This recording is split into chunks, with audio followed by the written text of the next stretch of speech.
Hey, yo, how y'all doing? This is your girl Tysheen. I am back. I'm back with another video. Yes. So we're gonna be reacting to Japan versus foreign tourists. Let's get straight to the video. Entertainment district of Gion, a stunning area where it's not uncommon to see kimono-clad geisha in their striking white makeup wandering up and down the streets. There's an authenticity to Gion, particularly on the south side with its alleyways and I'm sorry, I gotta make sure this is kind of loud. A little too loud. Too loud.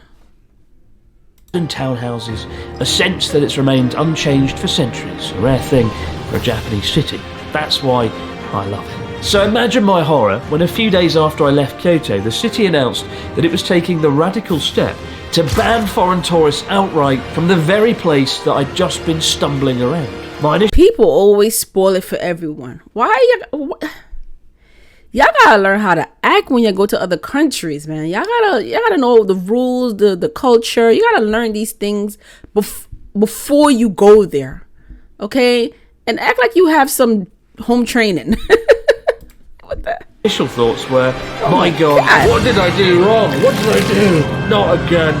But fortunately, turns out it was nothing I did, although the blame does indeed reside with foreign tourists. More specifically, foreign tourists treating geisha like costume characters in a theme park, getting up close, firing off selfies, touching their kimonos, and even, in some of the worst cases, pulling on their hair. I mean, things were already pretty bad, with signs plastered up the street reminding tourists of the 10,000 yen fine for taking photos without permission. But clearly that wasn't enough, leading to Why are we doing this? Especially the people who go and visit the UK. They go and touch the guards' horses. You're not supposed to touch the horse. You're not supposed to touch the horse. You're not supposed to touch the guards neither. You're not supposed to touch them. You're not even supposed to get too close to them. If you want to take a picture of them, you just stay a little closer, but not to the point where you're touching them. Like, these things you're supposed to know before. Like, you don't go around touching people. Like, who's doing this? A very sad move that I think most people would kind of agree is completely understandable. Honestly, I think the solution is actually fairly simple.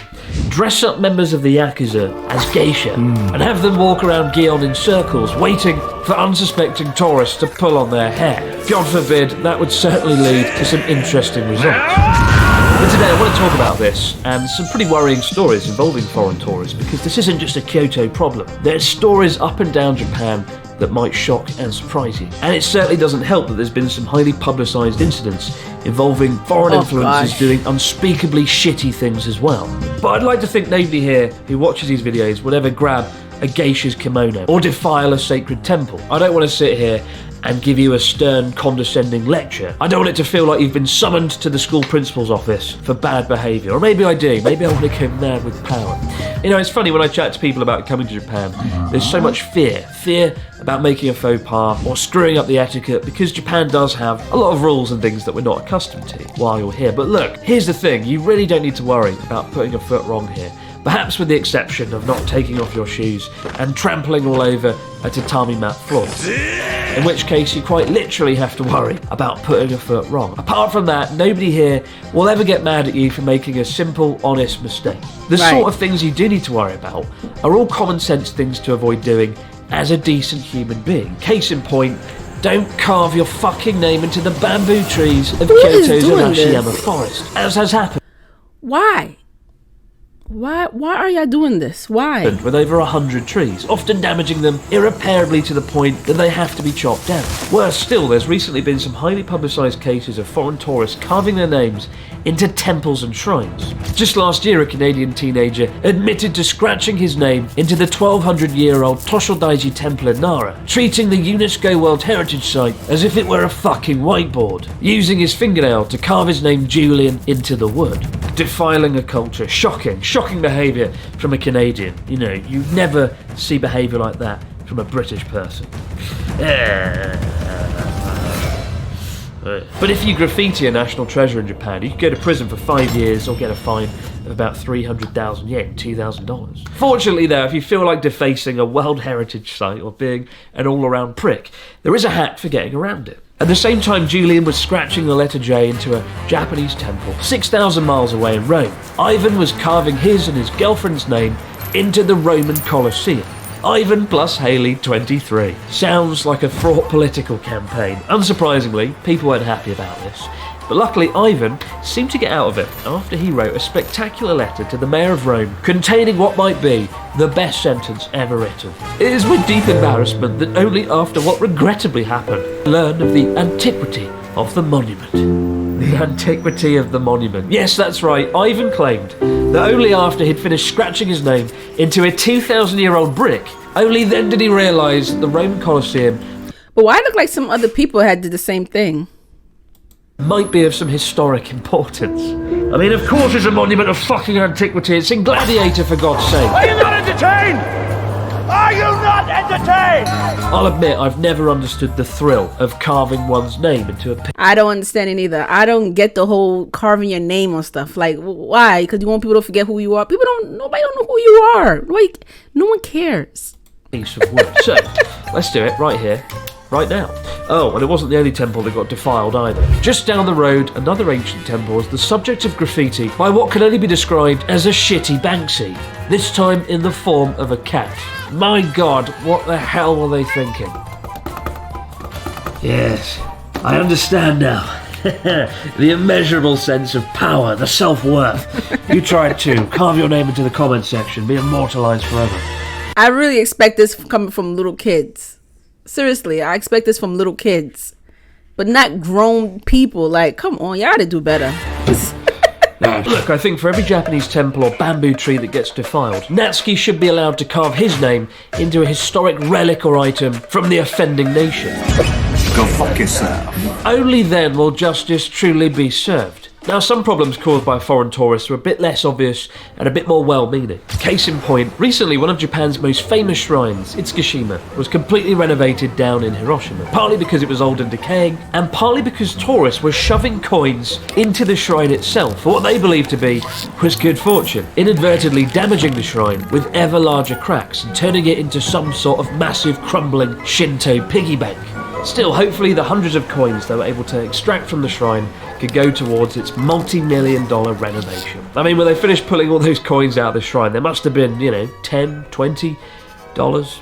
Yeah. But it's not uncommon to see news stories pop up about bad behaviour from foreign tourists. And one of the most bizarre posts that went viral on Twitter involved this side convenience store emblazoned on the front of the steamed pork bun counter. A quick bit of essential Japanese knowledge, the word kore means this, right? And when you order on a menu or a shop, you might point and go, kore shitotsu onegaishimasu. One of those, please, or, kore wa pen desu. This is a pen. And so it's not uncommon to point at a steamed pork bun and go, kore shitotsu onegaishimasu. Yet this note reads, to foreign customers, don't say this one and point. Say, steamed bun, please. Now, there's two things I love about this. Number one, there's a drawing of what's presumably supposed to be a finger, and it looks anything like an actual finger. That's not what you want to see drawn on the front of the steamed pork bun counter. Awful. And the second thing I love is that the sign is written in Japanese kanji characters while being aimed at foreign customers who probably aren't able to read it in the first place. Because, odds are if you can speak Japanese, you probably will say, Ikimasu steamed pork bun, please. Clearly, somebody working at the convenience store has had a traumatic encounter and desperately needs to learn how to draw a finger.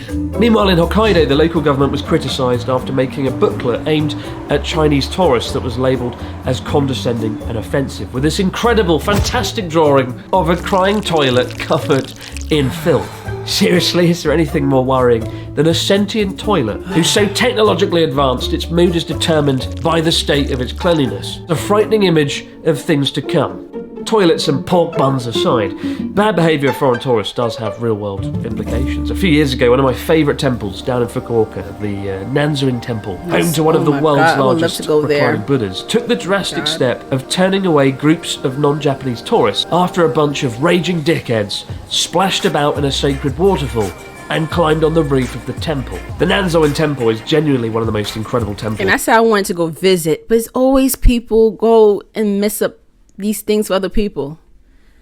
And imagine me going there as a tourist. They're gonna look at me like giving me the side eye, like, watch that one over there, be careful, watch that one. They probably gonna be staring at me like, this is why we can't travel anywhere, because we don't know how to act. that I've ever been to. And the idea of people turning up and disrespecting the temple by treating it like some kind of fucking bouncy castle is genuinely horrific. But again, their exasperation is completely understandable. Like, you understand why they're taking these measures. So what's the future look like for Japan in the face of mass tourism? It's important to remember that mass tourism is a relatively new concept here. As recently as 20 years ago, they had an average of about 5 to 6 million overseas tourists every year. This year, it's predicted to be 33 million. Japan has done such a good job maintaining its traditions and customs, ones that often feel very much at odds with the modern world, and it's what makes the country so profoundly rewarding to explore. And there's no doubt unchecked mass tourism, the kind that the country wants, does run the risk of degrading that magic, particularly in cities like Kyoto. Like, I remember filming a video at a sacred mountain temple called Haguro in Yamagata. And at the time there was a lot of debate amongst the monks and the local practitioners at the idea of actually sharing it at all and encouraging tourists to... Yeah, this place look beautiful. I mean, it still look beautiful without the snow, but the snow, this is beautiful. Visit and experience Ooh, it. The moment you commercialise aspects of your culture like that is the moment, you run the risk of degrading it. Fortunately, in that case, they kind of struck the right balance by limiting the number of people who could do the tour and using the income they derive from it to help keep those traditions alive. And Kyoto has absolutely benefited from the same thing, opening its doors to all its sacred temples and shrines, mostly without incident, without any problems. With this ban kicking off next month in April, I'll be sad next time I'm in Kyoto, knowing that one of my favourite areas to stroll around is now strictly off limits. And I sort of worry, where will it end? What other areas might get sort of shut down? Not just in Kyoto, but around Japan. But at the same time, if it helps preserve the city's identity, and more importantly helps geisha feel safe from ill-mannered idiots, then yeah, it's absolutely for the best. But what do you think, guys? Is banning tourists a step too far, or a necessary evil for preserving Kyoto? Let me know in the comments below. But for now, guys, as always, many thanks for watching. I'll see you right back here to do it again on Abroad in Japan. As for me, now I've discovered the simple thrills of graffiti, I'm going to go and carve a donkey into the wall. Yeah, this is why there's some countries that they don't like tourists. This is why, because people like these type of people go there and they mess it up for everyone else. Now, banning tourists is kind of extreme, because we're all not the same. Some of us know how to behave. We have good home training. We have respect for people's property. Some of us have respect for people in general. We have respect for other people's culture. We have respect for people's home. But some people just don't have respect at all. At all. Like, what makes you think it's okay to just go and carve your name in somebody's property?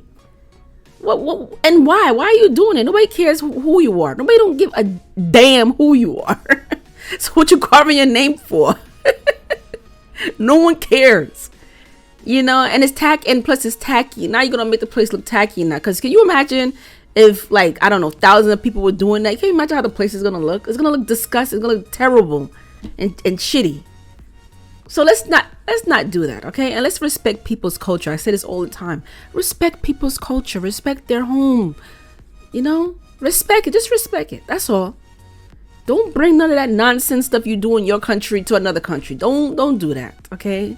Don't do that, because now it's gonna make other people look a certain way, Because if I go and visit as a tourist, they're gonna give me the side eye. They're gonna be looking at me like, I mean, a lot of countries already don't like tourists, so they don't like foreigners, so you know how that goes.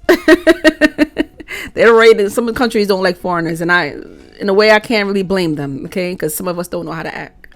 But anyway, comment below. Let me know how you feel about this video, and I'll see you later. Make sure you subscribe to my channel. Just go down there and subscribe, and I'll see you, lovely people. Take care. Bye and peace.